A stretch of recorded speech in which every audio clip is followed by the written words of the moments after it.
can see it happening at the Bulldogs. Imagine Josh Adokar returning the ball with a bit of open space, for example. You know, what being in the finals feels like. There is a whole generation of Doggies fans that don't know what it feels like for their team to be in a final. The abnormals become the norm because Penrith never used to make the finals, or hardly, and now they've won 3 in a row grand finals, 4 in a row premiership. So, but if the Bulldogs can jag one there and bring him across, I think the last time the Bulldogs made the finals, COVID didn't exist. TikTok was barely a thing, and Obama was still president. Since 2021, we've turned over 30 or more than 30 first-grade players, and we've only won a combined 17 games. Yeah, 17 games.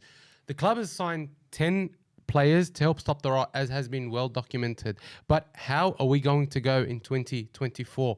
Will we see some sort of success, even if that means moving up the ladder a few places? Or is this going to be another disappointing season for the boys from Belmore? Now, we're going to go through all that today. We're going to look at the draw. We're going to look at the teams. And I've got my trusty co-host Dibbo, as always, to take me through it. And he's wearing his trusty ugly Dragons jersey. Mate, welcome, Dibbo. Welcome. You forgot to also add, the last time the Dogs made the finals, people knew what gender they were. So, lots happened since then, man. The world's gone upside down, mate. Lots happened since. I think Bulldogs need to start making the finals again to bring back some stability to this world. So, you reckon the Bulldogs losing has changed the world order? Oh, yeah. It's just, come on, doggies. Mate, bring back the norm. The world needs it. The world needs it. It used to be the norm. They used to make the finals every year. Oh, man. It was just... look, this is unprecedented for Doggies supporters.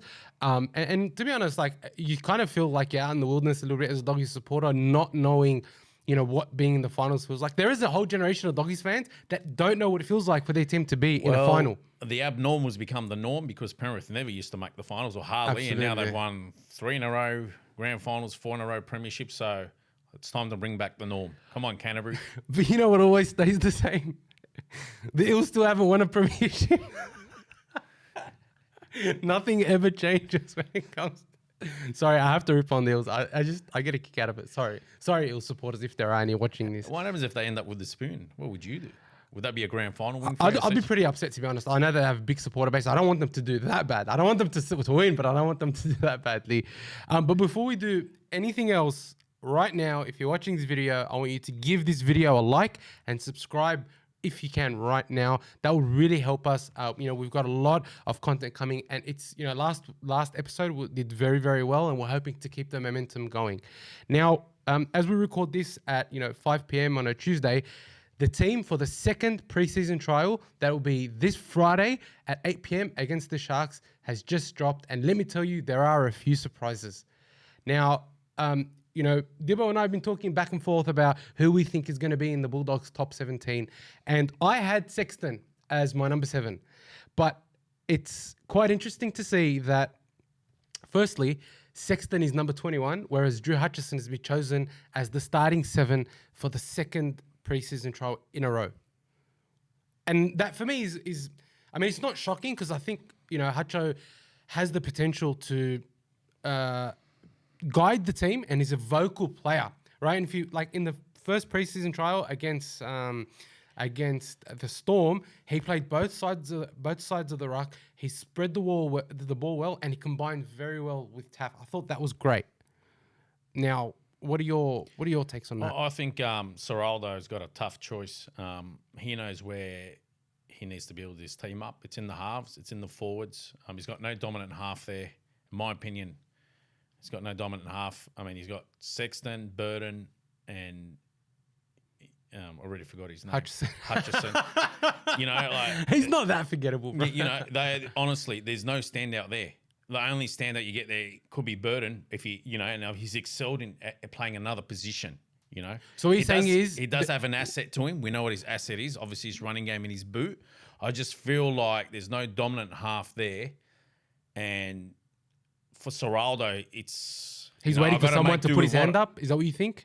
With Ciraldo, he's got to make do with what... It's like, I got to make do with what I got here. So now he's rolled with Hutcherson because he probably thinks Sexton...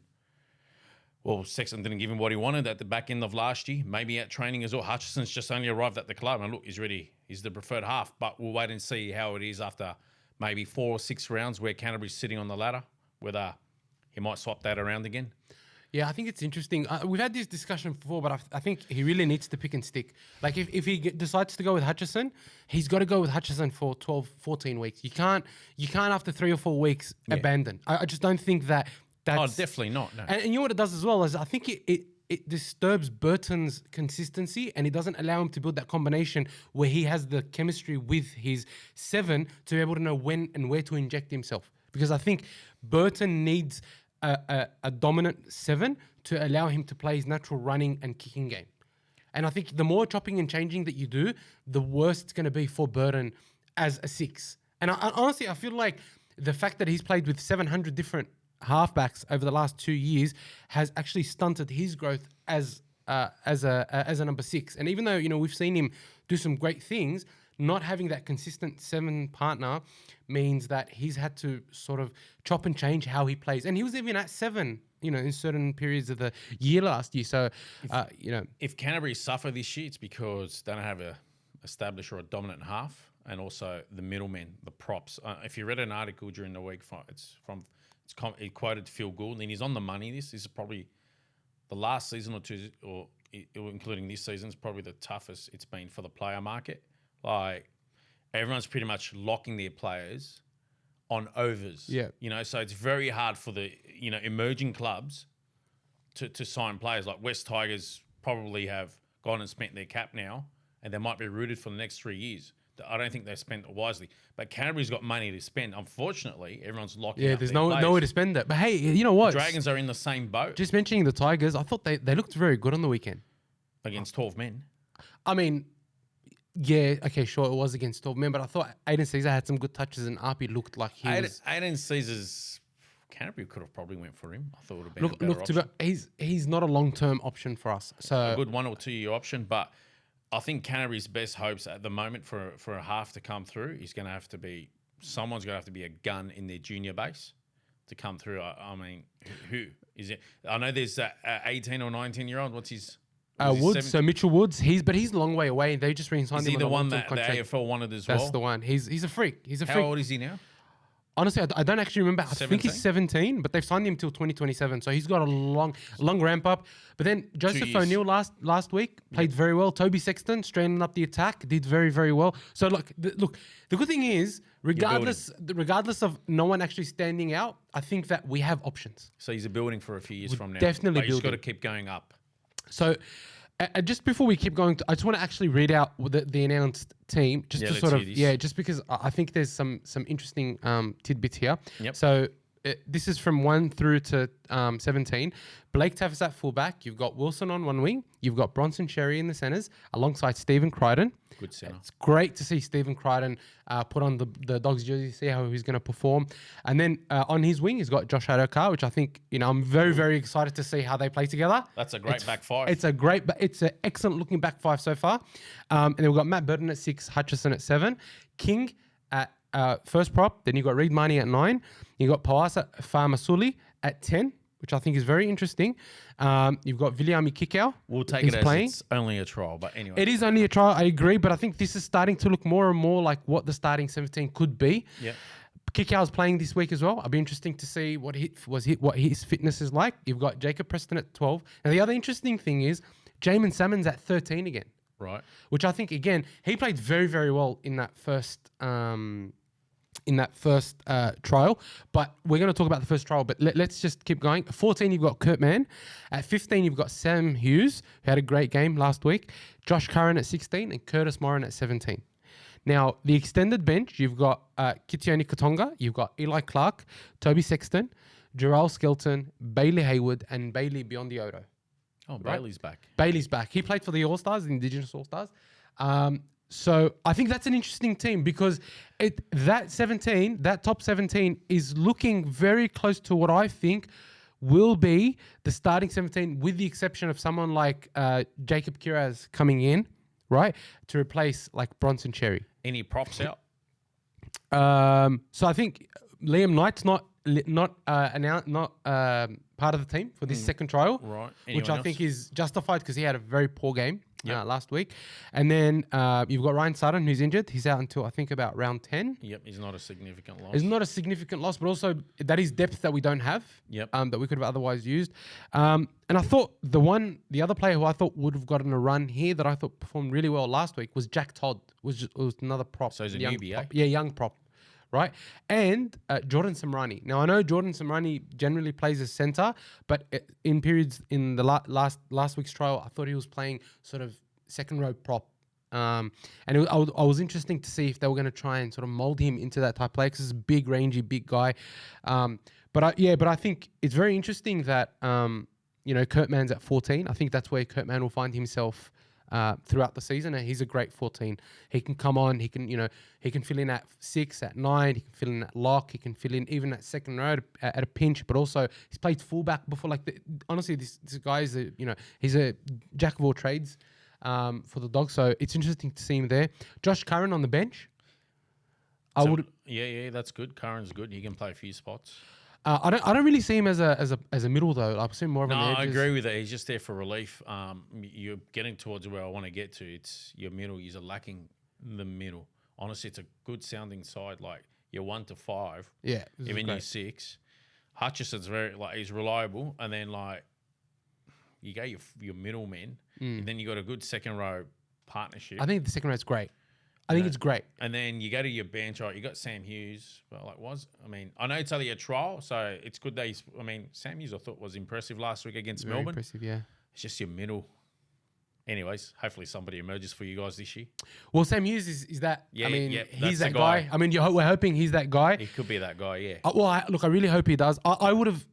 Personally, I see that Sam Hughes has a bit more ticker, or not ticker, but I guess a bit more fitness than Pawasa Famasuli. So you would think maybe you start Sam Hughes and have Famasuli come off the bench. But Famasuli had an explosive first 20 in that first trial. Right. Is anyone else missing for Canterbury that we can't seem to? Josh is back, which is good. He played in the All-Stars. Connor Tracy's still not in. Oh, yeah. I think the other one that we haven't seen, a good signing, Jake Turpin. We haven't seen. He'll be a relief hooker. I think he may spend most of his time in New South Wales Cup. There just isn't a position there for him. Probably be moved on halfway through the year in that case. Especially if one of your own local juniors progresses. Bailey Hayward. No need to keep him. Hayward last week when Marnie came off, he was fantastic, and he played 9 the whole time. Does Hayward play hooker?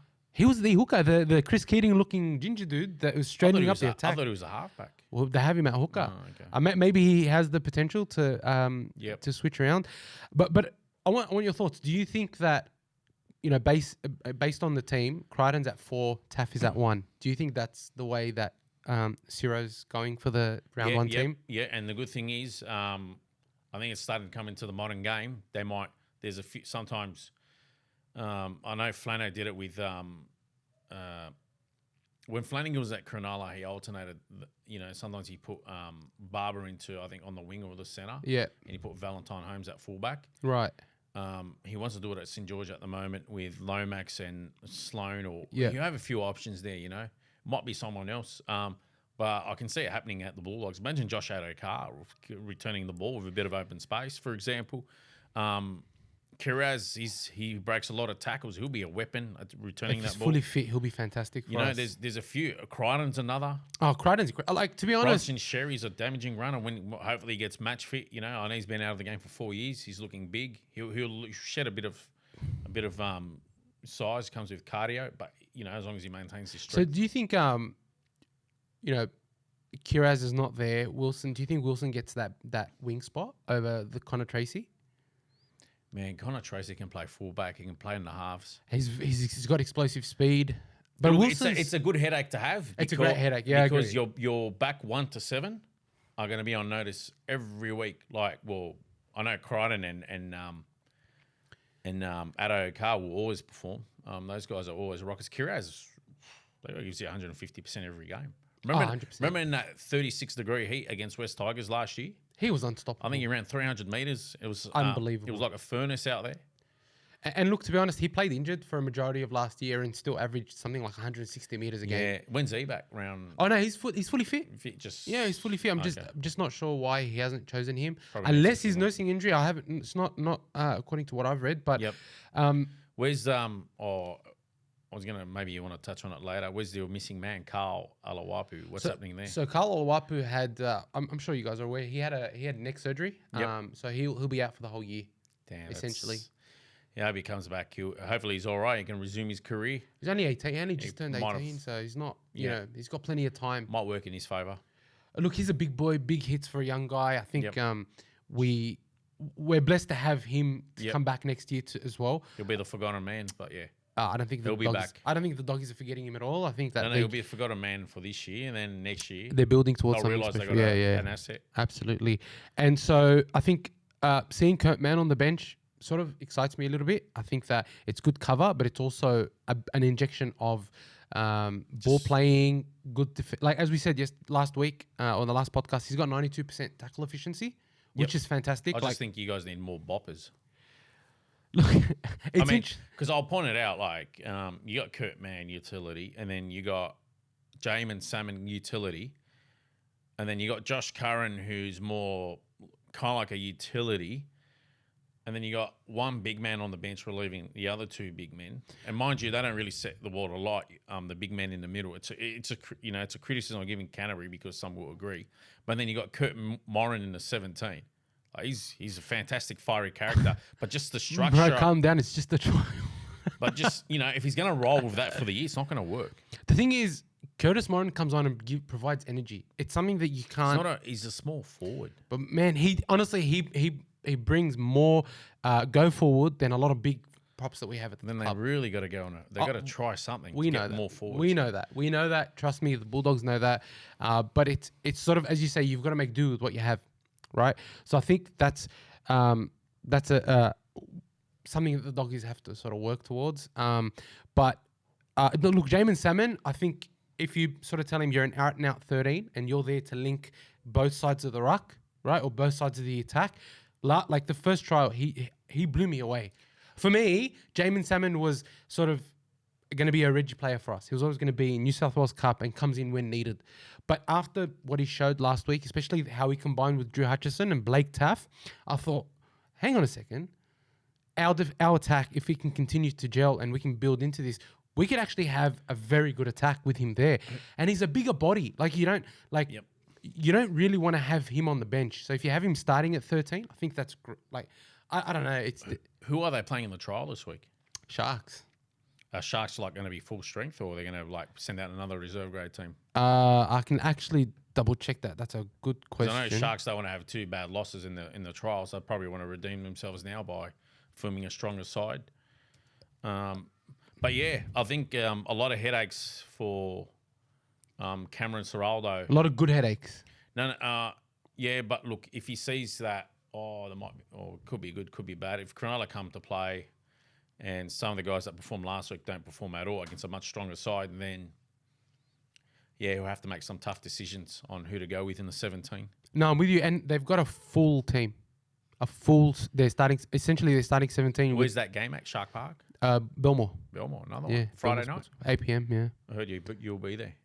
Not Friday, mate. Not Friday. I'll be watching. I'll definitely be watching. They've got their whole, pretty much their starting 17. Their first grade, they've got Kennedy, Katoa, Ramian, Talakai, Mulatalo, Trindle, Hines, Kofusi, Brayley, Hunt, Nikora, Wilton, and McInnes at lock. How are those guys holding on to all those forwards? Is there hidden payments or something? Because that's an extensive forward pack. And then if you go on the extended bench, there's more forwards that will start at other clubs. They have the likes of Toby Rudolph and Thomas Hazelton on the bench. How are they That's a great forward pack. And they've got Aiden Fanua-Blake coming next year. How are they not making the preliminary final? I don't know. I was reading an article today that they've got very poor discipline. I'm starting to think throw any coach there and he'll get him the top 8 with that lineup. I mean, look, it's been like that for the last 2 years. They've had a really stacked lineup. I think the pressure is on them. To be honest, this year, I think the pressure is on Fitzgibbon. Yeah, definitely on Fitzgibbon. He's a nice. From what all accounts are here, he's a very likable person. But jeez, sort of lineup. Yeah, I agree with you. So Hazelton's a big body. Isn't he off contract? I'm honestly, I haven't really looked up, but I don't think I don't think that the Sharks would be wanting to let go of him, especially because who are they going to keep? There's all these young guns emerging as well. So I mean, Braden Hamlin Ueli sort of probably resigned his fate to probably the Warriors. I called that when Fanua Blake was going. Yeah, I mean, it makes sense, right? It makes sense. But if the Bulldogs can jag one there and bring him across, I think he'll add a lot of starch to our forward pack. 100%. But look, all eyes are on. I think all eyes are on Sam Hughes to see how he performs throughout the year. And look, indications are if we can, because the thing that stood out for me, and this is one of those plays that I think shows you the type of attitude a forward has, and these are the good signs, right? So, in last week against the Storm, there was a kick was put up. Yep. And multiple times, he was the first one there. He was the first one there to catch the ball or to bat the ball back as a prop. So he's putting a tall prop, right? And look, you know, the comparisons automatically go to the big bopper from the Roosters. Warrior. No, the other Frankenstein-looking dude. Spencer. No, man, the Queensland Origin prop. Oh, the one that looks like a hillbilly. Yeah, Lindsay Collins. Lindsay Collins. Jeez, he looks like he's. But I mean, he's a great prop to have. And if we can, and if you can, remember when he out jumped Tedesco? Yeah, I mean, anyone out jumped Tedesco these days. But you know, it's still it's very interesting to see a prop with that type of energy. And look, all the players, you know, across media have been saying that he's the most fit person in the team, which is great, right? A good fit prop that's busting the line. That's what you need. That's what you need. Now, you know, what are my thoughts on the upcoming trial against the Sharks? I think we're going to surprise a few people, but depend. As in getting pummeled, or look, everybody will look at the lineups and say they have too strong a forward pack for us. But I think we've got a group of hardworking players, some people that can make the tackles needed, and then I think Josh Curran's going to be a very, very well a much needed injection of size and aggression that I think our team probably hasn't had for a while. Yep. Just your front rowers. Yeah.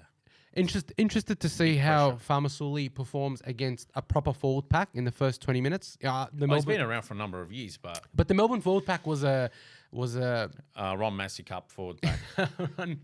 Calling out as it is. Well, I mean it was, and that's why I want to see how we go against them. I think you know, we're going to perform well. I think our attack's going to be better, and Blake Taff. His positional play last week was excellent. He's bringing the ball back at speed was really good. We were starting every set, 20, 30 meter line, which I think makes a big difference for us. This is a big redemption. I know it's only a trial, but do you remember what Cronulla did to you guys at Shark Park last year? I won't forget it. You guys couldn't get past the 10 metres. Reid Marnie was kicking the ball from the 10-metre line. I won't forget that game. That was under 10 stuff. I was just thinking, jeez. Yeah. But understandable. You had a horror... It was like round 18 or 19 or something like that. We had horrible injury. But look, we have kick-outs there. We've got Curran. We've got Salmon there, who's a good defender, who can pass the ball. So I'm expecting that we're going to go out there and try and use our agility and use our speed, right, as opposed to try and just dominate over the top and just try and get over the advantage line and then pass the ball out wide. Look, I'm very interested to see how. We sort of have that edge with Crichton and Fox goes. I think it's going to be very, very interesting because then you have Kikau, Crichton, Fox, and then as long as Burton can give early ball to the likes of Kikau and Crichton, I do believe that it could be a deadly left edge. But again, it's no go forward from the forwards and the left edge. It's it's very hard to see it going. So. I hope that I hope it's a competitive game and it looks like it's going to be a good solid first sort of 40 before the juniors come on. Just interested to see how Farmasuli and Hughes go against a first grade NRL forward pack. That's really at the end of it. And Max King as well. Don't forget. Look, Max King gets a lot of credit or he gets glorified too much, but I don't think he actually puts a dent in opposition forwards. But I mean, let's be honest. Last year. He was literally the only prop we had. Like Tavita Pangai Jr. was had checked out by round 4. So yeah, but he doesn't put fear into the opposition. That's I mean, you might as well throw Adam Tolman back out there. Yeah, look, he's not Aiden Tolman. He's better than Aiden Tolman. He's more of a meter eater than Aiden Tolman. But you're right, he doesn't bend the line, and that's the problem. Which is why I think Farmasuli will be very interesting to watch. The other one I think that'll be interesting to see is, granted, Nico Hines is going to be a much tougher half to sort of read his kicking game and things like that than last week's Jonah Pezzett. So I'm interested to see how Blake Taft's positional play is. It's got a rushing. No. What I'm saying is I want to see how Taff works, right, at fullback, sort of reading the plays from a proper 6 and 7, right? Because last week I feel like the kick, we put a lot of pressure on them. They weren't able to get over the advantage line, and they weren't able to put good positional kicks in. So interested to see how that goes. Interested to see if Crichton gets any time at fullback as well. What do you think? Do you think that he'll definitely switch with Taff sort of halfway through that first half? Yeah, I can't see why not. It's still a trial. There's plenty of time out there. It's good to give him a run. Even Addo Carr. Yeah, maybe not Addo Carr. I think Addo Carr's an out-and-out winger. Just keep him on the wing to finish. Yeah, just keep him on the wing. Oh, I mean, he may not stay there the whole game. You know what? It's actually a good headache to have because if Taff all of a sudden doesn't fire... shit himself. Yeah, and then what's he called? Sherry's killing it in the centres. Then Crichton's a good fallback because... who was the... Oh, you got Kyrgios that can fight for a centre spot. Well, he's normally a starting He's got to be starting centre. And then you got Connor Tracy that can play in the centres as well. Yeah, you got a few options there. See that all right, so we've spoken about Connor Tracy's fast. He could play fullback as well. He's strong too.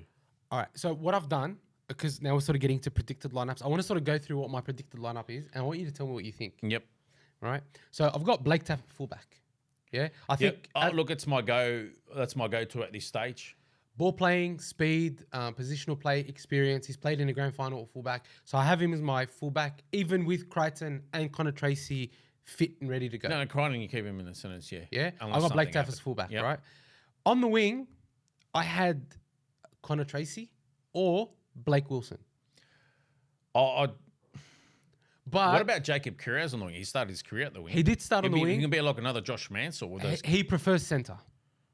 You might have to run him on the wing. No, and look, I'm pretty sure he'll be happy to play on the wing. He's got a good aerial game where he's good in the air. He's good coming out of line. His only problem is he's a bit slow, and his turn and run is questionable.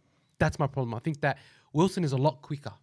Right. A lot quicker. He's very fast. Right. He's not just a lot quicker. He's actually very fast. And the step that he put on last week on that the poor dude that was marking up. He wants that starting spot. Well, he's been starting. I almost think he's earned it, to be honest. I think if he has a good game against Cronulla, then he will start the season there. Yeah. Because I like Connor Tracy hasn't played in any of the trials and he's been injured. So he'll be starting in the reserves. I think, I had Connor Tracy there, but seeing the trial last week, I'm going to go Wilson on the wing because I think he's got the speed. I feel like as a winger, he's got that X factor almost as a winger. He's got that speed. He's got and he's got the energy. Like he just wants to be in and amongst it. He takes heaps of runs out of the back. At centre, alongside him, I have Kiraz. Look, I think that Kiraz was one of our shining lights in 2022, and again, 2023, or both. Let's just say both. Yeah. He played well in 2022 and did just as good in 2023. And obviously, I've got Crichton next, and then I've got Fox on the other side. Yep.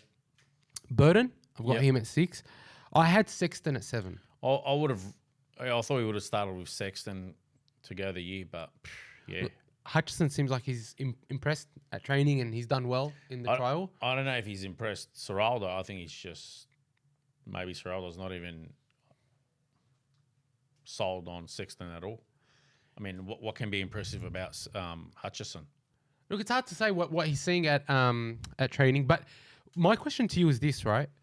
What happens? Do you think Sherry needs maybe a couple of months in New South Wales Cup? Just throw him in there, see how he goes. Seems like he relishes getting straight into it. So do you think him over Kiraz in the centres, or would you have Kiraz there? Well, when was it? Has Kiraz ever been training in the preseason? He's been training, yeah. See, I thought from the trial, I thought Sherry did very well. Is Kira's going to play? He hasn't been named again. I mean, I'm not sure why. Maybe he's carrying a niggling injury. Let's just roll Sherry for the first couple of rounds and see how that goes. I actually don't think it's a good idea to play Sherry in the first couple of rounds. So obviously he's been out of the game for 4 years. He's been out of the game for 4 years, and I think one of the problems, or one of the things I saw from Bronson Sherry is that he did well, played 60, 65 odd minutes, had good heaps of meters, scored a try, set up a try, all that good stuff. But I just thought that he wasn't getting involved enough. He just still hasn't acclimatized to getting in there and injecting himself when he needs to be. So needs more match fitness. I think not just match fitness, game. but match awareness as well. To know, I've got to go in there and take the pressure off the forwards. So he's got to go in the reserves for about. But he's a big boy. Maybe 4 to 8 weeks. He could be like great coming out of our back end just to take one big hard run, every set. He could be absolutely fantastic for us. Just a massive meter eater out of centre. I want him to go back to that build he had at Cronulla where he was just lightning quick on his feet. Yeah, look, he still seemed like he had the speed, but I just think he's too big now. Like he's gained a lot of size. I don't know if he'd want to lose that size, but he may need to. He will through game a lot of game. You think so? Yeah, he'll slim out. And so moving on from that, so Hutcherson at 7, it looks like, which I'm interested to see how that goes, but I don't know. I don't know what. Yeah, he came up as a 7. He wants to play 7. He has played at 7 there before. I just don't know if he stands out to me as like an out and out natural 7. He might do well. Like I think Sexton. I remember he was under 20s player of the year at halfback. No, you're right. Yeah, no, you're right. So, and then the next 10 years after that, I know he's had a fair bit of injuries as well. Yeah, and the Roosters haven't really given him the opportunity to cement a 7. So look, maybe it could be that he comes into his own. King at 8, I think that's he sells itself. Max King got no one else. Options, yeah. Marnie at 9. Yep. Captain Courageous. Marnie just needs to put a little bit more trust in his players. I thought Sam Hughes would have been your starting 10. Look, to be honest, I had Liam Knight as our starting 10 only because he has more experience. That was really the only reason why I thought Liam Knight. But after seeing him, I actually changed it to Hughes starting. I think Liam Knight should hang him up now. I think he's done. You reckon? Yeah. Spend all his time with Danica? I think he's just done. I don't know, man. Look, he can come good. He's a big bopper. He was playing a Ron Massey Cup side. I think he's done. He's a big bopper, though. I think that's it. So, yeah, look, I've got Hughes at 10. Kikau, Preston, and then I had... So, Kikau and Preston, they picked themselves. No one's going to argue. I had Man at 13. Now, I know that seems to be counterintuitive to what everybody's sort of been saying. But the reason I've chosen Man at 13, now hear me out before I get slaughtered in the comments. And look, tell us what you think. Give us your top 17 for round 1 against the Parramatta Eels. Right. Tell us what you think. Leave it on the comments. But hear me out, right? Man could be our McInnes. I've said this before and I'll say it again. He could be our absolute tackle eater. He can make 50, 60 tackles a game, 92% tackling efficiency. He's more of a back, though. I mean, you can play that hooking around that lock roll, but he's more of a back. He's more like, He's more like my thinking there was 5'8". My thinking there was I have Curran on the bench, right? Because I have Curran on the bench because it adds size to our bench, right? I had Curran at 14. I had Farmasuli at 15. I had Jamon Salmon or Kurtman. You can interchange, so a utility on the bench. And then for 17, it was more of who stands out. Someone, it could be a bolter position. I think that we have that bolter forward, like maybe a Katonga on the bench at 17. But then we've got Harrison Edwards there who could also fill in at prop and come in and fill in multiple roles. Kurt Moran, I know he's been named. He'd come in and inject a lot of energy. So that's sort of my starting 17. What are your thoughts? I guess the back 5 sell themselves already. It's just hard. Like, there's no out and out options like in the halves or in the middle forwards. Like, obviously, if Preston and Kikau sell themselves, and then you just got the rest of the squad, like or Marnie as well. Like, he's your starter. It's just your 8, 10. there's nothing spectacular there, even on the bench. Look, I think it's just he's got to work with what he's got. Like other than that, I pretty much agree with what you've rolled with. Like, all right, I thought you'd have. Sexton was there last year. I thought he would have started with him. That was my assumption, but it seems Ciraldo's sort of had a bit of a difference. Now, like I know that it seems like our bench is a little bit soft, but like the way I've sort of done it is have either Man or Salmon at lock, and then one of them on the bench, and then 3 potential middles. Like you've got Farmasuli, Curran, who can come on, play in prop or play on the edges, and then you have like an Edwards or a Moran who can come in and just run down the middle as well. I know it is a smaller bench, but it is a highly mobile bench at the same time. NRL clubs are allowed to approach other NRL clubs and ask them, like, who do you want to, like, you have anyone available you'd like to get off your books? Look, I think that happens anyway, regardless of what No, like going directly to the NRL club. Surely Canterbury could have fished out for some forwards that, the clubs probably didn't want that year from their salary cap. If the Dogs really wanted to, Sean Kepi, Manly let him go, right? Rabbitoh signed him. He went good on the weekend. Yeah, I thought he did well against the Dragons. I mean, Alex Twal, the Tigers were looking to get rid of Alex Twal. The Doggies could have swooped in and made a decent offer for him, but they didn't. So obviously, like, they don't want to be, putting too much in plays that they don't have the future for. So look, I don't know. Tell me what you guys think. Am I completely crazy by having Curran on the bench, or does it make some sort of sense? Now, I just wanted to change tack just a little bit. There are some other changes in the club that I think are worth reminding everyone about, and I think they could add. So Jason Taylor joins Ciraldo as an assistant coach, while Mick Potter moves back to the New South Wales Cup coaching role. I think somebody's going to get punched out. But it was interesting in the sheds for this trial. Mick Potter was also there. Right. Yep. So which is great because I think Mick Potter has a lot to add to the team. Luke Vella comes onto Ciraldo's coaching team as well after coaching the SG ball team to a premiership in 2023. So I think that's great. And why I think that's great is because in Penrith, I think this similar thing happened to Ciraldo, where he took the SG ball team to a premiership and things like that. And then as that SG ball team matured into New South Wales Cup and first graders, they saw their previous SG ball coach as an assistant coach in first grade, and it builds those connections. So I think it's a smart move. Luke's only young, isn't he? He's 29 years old. Yeah, there you go. So he's, I think it's a good move. Also developing future coaches for the Bulldogs as well. Yep. As we've seen Penrith do, and I think it's it's genius. That is awesome, yeah. And to see the SG ball coach now sort of being an assistant coach for the first grade team, again seeing his SG ball players now starting to come through in trials and sort of moving and maturing. That can only be great for them and their confidence and their team building. So where's he working with Vella on the reserves? No, he's actually assistant part coach. of the first grade. Yeah, part of the first grade. Does he then go back and double up, help out the 20s, like as in the Fleeg and the? I think he'll be too busy with the first grade team, to be honest, alongside Jason Taylor and Cameron Ciraldo. All right, that's a big move. It's a big move, but I think it's a smart move. All right. Now, those changes in the coaching. I want to sort of have a bit of a chat about our draw, and the first 6 rounds for us are absolutely make and break. They will tell you everything that you need to know about this team. Because the first round we're versing the Eels on a Saturday. I think it's the perfect way. Is that your opening round? Perfect way. Roll through. Perfect way. Let's go. Yep. Perfect. And then we've got 7 days later, we've got the Sharks.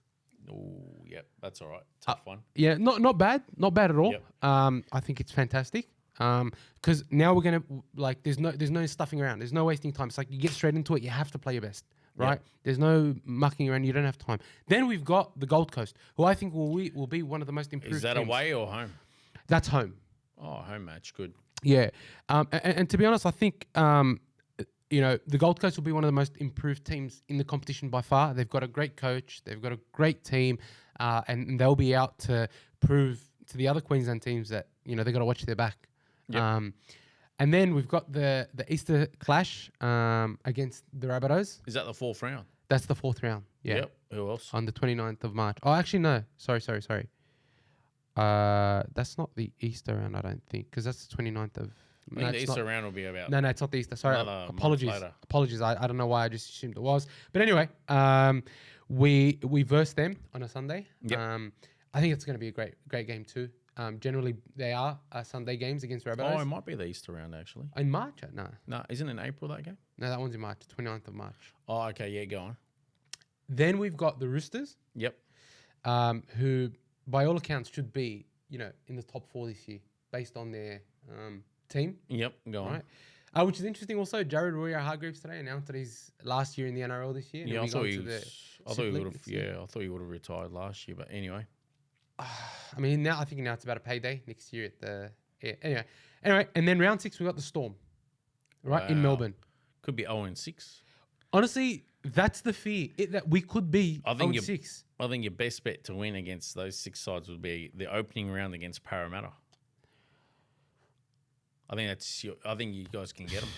I think, look, the two games that I think will be too difficult for us will be the Rabbitohs and the Roosters, just because by virtue of their forward packs. Right? I think their forward packs will be way too big for us. But Gold Coast got a good forward pack too. They've stacked. But they're also new coach, whole new system. They're still sort of figuring their way out. And we beat the Gold Coast last year as well. So we... That's right, yeah. So I mean, I feel like we can get one on the Gold Coast. I also think we can get one on the Sharks. I'll tell you why. Last year, our team started out very strong, and then it started to crumble. Oh, yeah. But I think the first few weeks, I think we have the potential to come out there and shock some people. The Eels are a surety. I'm looking forward to seeing. I think each podcast. The Eels don't stand a chance against us. No, look, that'll be a great crack. Do they have anyone they've signed? I don't think they needed to sign anyone though. To be really honest, they got Kelma Tuolangi, but do they have anyone else? I mean, they have Kelma Tuolangi, who the team thought was Homoli Olakoatu, and they put out the wrong image. I'll never forget that, man. Eels are just hilarious. I think Tuolangi rocked up. Oh my god! So whoever they signed the wrong player. Whoever signed him got fired. Now, the one game I'm actually looking forward to the most is actually round 7 against the Knights at home. What happened? What was it last year? 66-0? 66-0. And then you were waiting for the return match? 48-0. We got annihilated. And there is no game I'm looking forward to more than this game. I really want to see the Dogs go out there. You know what? For the first 7 rounds, I want them to have 66-0 in front of them for the whole week, every single week. This is what we're working towards. We want to go out there and destroy the Knights. I will never, ever get over it. It's going to be a fun year of podcasts. Man, bro, you don't understand. Those 2 games against the Knights last year, they broke me. Everything else was fine, but those games against the Knights, they destroyed me. I think... We were on equal footing. Let me tell you, we were on equal footing when we lost to them 66-0. We were literally point to point. No, we were point to point. Wow. And they ended up smashing us, and they went and won 10 games on the trot after that. I think all your fans were broken almost every week. I've PTSD from that, man. I still remember the names last year was dropping on here. Carl, Finch, Taj. Just, man. But I think, we have our first buy is in round 8, and I think by round 8, we should have a very, very good view of how we're going, right? And I'll be very interested. Like if we're sort of 3-4 to begin the season, 3 wins, 4 losses, or 4-3. Honestly, I'll cop that. I don't think that's. Oh, that's good. 4 that's and not 3. a that's 3 not a and bad 4. Start, 4-3 right? is pretty good. And things we've got a tough sort of early run. Especially after a tough run. Yeah. I think that's where I'm sort of my head's at. Now, just quickly, I want to point out. Like, go ahead. What does everyone still think? It's going to be the same 3 cellar dwellers this year. So surely some of those sides that are on top are going to somehow underperform badly this year. Something's got to give. Like, what do you honestly think? Dragons and Tigers, and let's just say Canterbury, for example, or let's leave Canterbury out of this. But do you honestly think it's going to be the same? Something, eventually something's going to give. Some of those teams that we think are going to be strong this year might not be strong at all.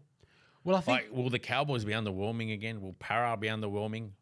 Will Gold Coast and Manly with a lot of hype around them misfire again? Yeah. Canberra, will they misfire? Then there's no Wyden. South, they petted out Roosters. They got a lot of pressure. Look, it's but you know what? Like last year was very competitive, and I think this year is going to be even more so. And then Canterbury copped a horror injury toll last year. Yeah. Right? See, now so I've woken up because I'm not talking about Canterbury. But anyway, surely, other sides are going to cop a horror injury toll. Like, what happens if, and I hate bringing this up, but what happens if all of a sudden Penrith lose Cleary, for example? God forbid. Obviously, and that's why I said, there goes this, basically this season. What happens if, who's another side that's got a gun standout player? Well, what if Turbo goes down for Melbourne again? I mean, Manly. Sorry, what if Turbo goes down for Manly again? Manly's gone. They'll come 10th or 11th, or Jerome Hughes for Melbourne, for example. Like who's going to direct their ship there? I know John Pez's good, but alongside Munster, I think that they can cover it. Yeah, but if they lose, fire. But if they lose, Nelson Asafas Solomona, it's finished for them because they don't have any props. All it takes is 2-3 injuries to key players. Like only side that probably wouldn't suffer would be St George because they weren't winning with Hunt there. I mean, look. If we don't have a horror injury toll like we did last year, we will do a lot better. Hands down. Like, you can't deny how much the injury toll affected the Bulldogs. Yeah, I just wanted to point out, like, I know we're saying you guys got it looks tough run on paper, but injuries, form, suspension. Look, Sam Hughes can come through and actually be a great forward for us and provide some of that go forward alongside, Pawasa Famasuli. Kikau may actually get back into career best form. I think you're going to upset some of our viewers. I think you need to probably stop mentioning Pawasa Famasuli. Why? I think they. We'll see now in the comments section. Ray, I was really excited with his signing because he's young and he's big bopper. No, I think he's 28 or 29 now. I don't think so, man. He's very young. He's been around at the Roosters, the Dragons, he's very the young. Dolphins. He's very young. He was at the Dragons for about 3 years. He was at the Roosters for about 2 or 3 years before that. No, he's young, bro. He's got to be about 28, 29. Let me tell you how old he is. I think Red is about to be shocked. He's born in 1996. Oh, so he's 28. 27. Okay. Still, okay. He's a few for years a prop. He's in his prime now, so he's actually younger than I thought he was. Yeah, for a prop, he's still quite young, and he's coming into his heyday. So I mean, look, obviously there's a lot of pressure on these guys, and that's because I want them to perform. Right, what I saw from the trial, so far so good. That's why, as I mentioned earlier, seeing how they go against the Sharks forward pack will be very, very a good indicator. How many times do you guys get to play the Dragons and the Tigers this year? Twice each or once each? That's not do use the card that he's playing one and each, and he's get Penrith and Brisbane twice each, or he's get the top 6 twice each. Jeez, that's a rough draw. So we got away from home as well. We got the Tigers. We got the Dragons twice. Nice. With the Tigers once. Nice. Are they playing the Dragons at Belmore at least? No, I don't think. I don't know. I'm not sure. I don't have that with me. But either way, look, here's the thing, yeah? Just to sort of wrap it all up. We've got a very exciting year coming up. Hopefully, if we stay injury-free, I think we'll do a lot better than what we did. I'm not saying we're going to make the 8, but I'm saying that we need to be in that conversation. That anything less than that, I think will be a failure. So if we're in round 20 and they're saying mathematically the Dogs can make it, that for me is good enough. That's it. I'm not asking to make the 8. I just want to be there in that conversation to show progress. Dogs were 15th last year with the worst for and against. Yeah, worst tackle. If they come, honestly, I'm not sounding negative, guys, but if you guys come about 10th or 12th, he's heading in the right direction because he's a building. And I know Phil's still on the hunt for that half and for a few blockbuster forwards. He's a building, I think, look at your back 5. That's pretty good on paper. It's a good. And look at your second row partnership. That's a strong second row partnership. Honestly, our only weakness at the moment is, I told you, the middlemen, props and 7. And that's it's just I don't know. I mean, your halves, can they fire? That's the thing. $1 million question. If our halves can fire on the back of even there's the potential's there, but can they fire? There. Yeah. It comes down to that. But look, I think overall I am excited. I don't think we're gonna make the 8, but I am very, very excited. Where and how it happens, as long as we can hopefully avoid having a horrendous injury toll, I think we'll do a lot better than last year. Do I think we'll make the 8? No. Do I think we can make the 8? Yes. Yeah, all right, you're hopeful, which is there's good. a difference, right? I don't think we will, but I think if the stars align, we can. I'm sure you'll be on the Tangara train if they're in the hunt. Oh, mate, if they're in the hunt, like come round 20 and they're in the hunt, let me tell you, we're having a kennel party. We're having a big kennel party. If they make the finals, we're having a live meetup to watch the first Doggies finals game nice. in 7 years. Hopefully I'm not invited. Hold me to that. If the Dogs make the top 8 this year, we're having a kennel party, right? Where we're going to be watching the final. We're going to watch the game together. The first Bulldogs finals game in about 50 years. We're going to be hosting a party, no alcohol, where we watch it together. Do we get a district box as well? I mean, I could look. Before we get too excited, let's see how we go. All right. I feel like a district box. I might go have one after. I'll see you at Belmore. And with that, I want to thank you guys for joining us once again. I'm really, really excited about this second trial and really excited for us to beat the Eels in round 1 of the 2024 season. If you've made it this far, thank you so much for your support. Please like and subscribe. Share it with your friends. But please, the most important thing is subscribe to us on YouTube. Go onto Instagram, follow us. We're going to have so many things coming up. I'm very, very excited. Thanks for having us, and we'll speak to you next time. Have a good one. Adios.